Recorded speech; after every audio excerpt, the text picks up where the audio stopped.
Hello everyone, this is Mohammad Mehedi Hasan.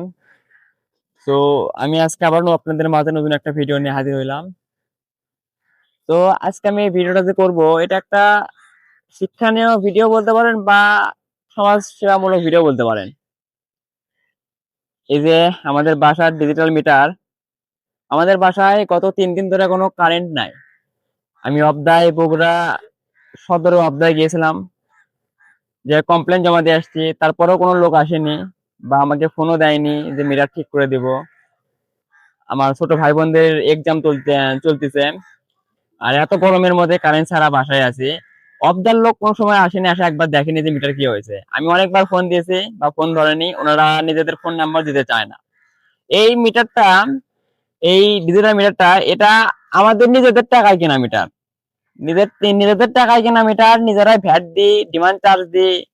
প্রতি মাসে মিটারে এত ইউনিট বেড়েছে যা বলার মতো না। বিদ্যুৎ রেট এতটা পরিমাণ বেড়ে গেছে যা বলার মতো না। যে এটা শুধু আমার একা সমস্যা না, এটা পুরো বাংলাদেশে যেখানে যেখানে যাদের যাদের লাগাইছে সবাই সমস্যা এটা। এই ডিজিটাল মিটারটা নিজেদের টাকাতে মিটার কিনে নিজেদেরই ভ্যাট দেওয়া লাগে, ডিমান্ড চার্জ দেওয়া লাগে। তারপরেও বিদ্যুৎ বেশি টানে, মানে ইউনিট বেশি টানে। বিদ্যুৎ বাড়াইছে সরকার। তো আমি একা বললে এটা কিছু সমাধান হবে না। আমি চাই আরো 10 জন সবাই এগিয়ে আসুক, এটা প্রতিবাদ করা হোক এই মিটারটা নিয়ে। আমার বাসায় আজকে 3 দিন যাবত কারেন্ট নাই, ফ্রিজে মাছ মাংস সবগুলো পচে গেছে, ঘরে বাসায় থাকা যাচ্ছে না, এত পরিমাণ গরম। আপনারা বুঝতে পারতেছেন, এত পরিমাণ গরমে মানে বাসায় থাকা যাচ্ছে না। তারপরেও 3 দিন ধরে কারেন্ট নাই। আমি অবদায় 2-3 বার গেছি, তারপর কোনো রেসপন্স করেনি। ওনারা ফোন দিছে আমাকে, দিয়ে বলছে টোকেন নাম্বার ওঠাতে, টোকেন নাম্বার উঠাইছি, তাও মিটার অন হয়নি। ছোট ভাই বোনদের পরীক্ষা, তারা পরীক্ষা দিতে সমস্যা, পড়ালেখার সমস্যা হয়, আমার নিজের সমস্যা হয়। বাসায় আমার আম্মু অসুস্থ মানুষ, সেও অন্ধকারের মধ্যে ছিল গত 2-3 দিন রাতে। আজকে ফোন দিয়েছি, আজকেও বলতেছে যে যাব। আমাকে বলছে গতকাল রাতে, বলছে সকালে আসবো।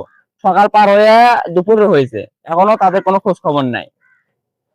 তো আমি চাই যে আমাদের এই ডিজিটাল মিটারটা উঠাইয়া দিয়ে আমাদের যে অ্যানালগ মিটারটা আছে, এই অ্যানালগ মিটারটা যেন আবার যেন দেওয়া হয়। এটা শুধু আমার একার সমস্যা না, বাংলাদেশের যেখানে যেখানে লাগাচ্ছে সেখানে সেই সমস্যা। কারণ আমরা আগে বিল দিতাম 500 টাকা 700 টাকা, আর এখানে প্রতি মাসে এখন এই মিটারে আমাদের ভর্তি টাকা টাকা উঠাতে হয় 2,000 থেকে 3,000 টাকা। তাহলে মধ্যবিত্ত পরিবারের ছেলে পেলে আমরা আমরা ইনকাম করে পড়ালেখা করব, নাকি মিটারে টাকা উঠাবো, নাকি সংসার চালাবো, বুঝতেছি না। যারা বড়লোক মানুষ, যাদের 5-10 তলা আছে, তার তো কোনো সমস্যা নেই। তারা মিটারে টাকা উঠায় লাগলো, একবারে 5-6 হাজার টাকা টাকা উঠায় রাখলো। আমাদের তো দিন আনা দিন খাওয়া, আমরা তো তা পারি না। ওরা মধ্যবিত্ত মানুষ, প্রতিবাদও করতে পারে না, কিছু করতেও পারে না। আমার বাসায় আজ 3 দিন যাবত কারেন্ট নাই, কিন্তু কেউ একটা মানুষও আসেনি, এসে খোঁজ খবর নেয়নি যে আপনার বাসায় কারেন্ট নাই, আপনি অবদায় গিয়েছিলেন, কমপ্লেন জমা দিয়েছেন, আমরা আসছি অবদা থেকে। ওনারা নিজেদের ফোন নাম্বার দিতে চায় না, মিটারও ইয়ে করতে দিতে দিতে চায় না। তাহলে আমার কথা হয় মিটার এটা একবার উঠাই দেওয়া হোক, আর না হয় ডিমান্ড চার্জ, ভ্যাট, আর যেগুলো আনুষ্ঠানিক খরচ আছে মিটারের, এগুলো বাতিল করে দেওয়া হোক। যে কোনো একটা কাজ করা হোক মিটারের। আমাদের এলাকা না, যাবতীয় যতগুলো এলাকায় এই জিনিসগুলো লাগাইছে সবারই একই সমস্যা, কিন্তু সবাই কি হয়েছে, একলা মুখ ফেলেও লাভ নাই, একলা বলে তো কেউ ওর কথা মূল্য হবে না। তো যখন 10 জন মিলে বলবে তখন সে কথা মূল্যায়ন হবে।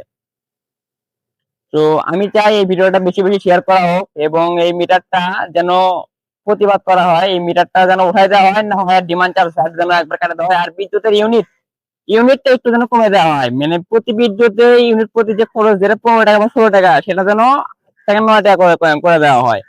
এই ভিডিওটা এত পরিমাণ শেয়ার করবেন যে স্বয়ং প্রধানমন্ত্রী তারেক রহমান যেন এই ভিডিওটা দেখে, এবং এটা খুব তাড়াতাড়ি যেন একটা সমাধান হয়ে যায়।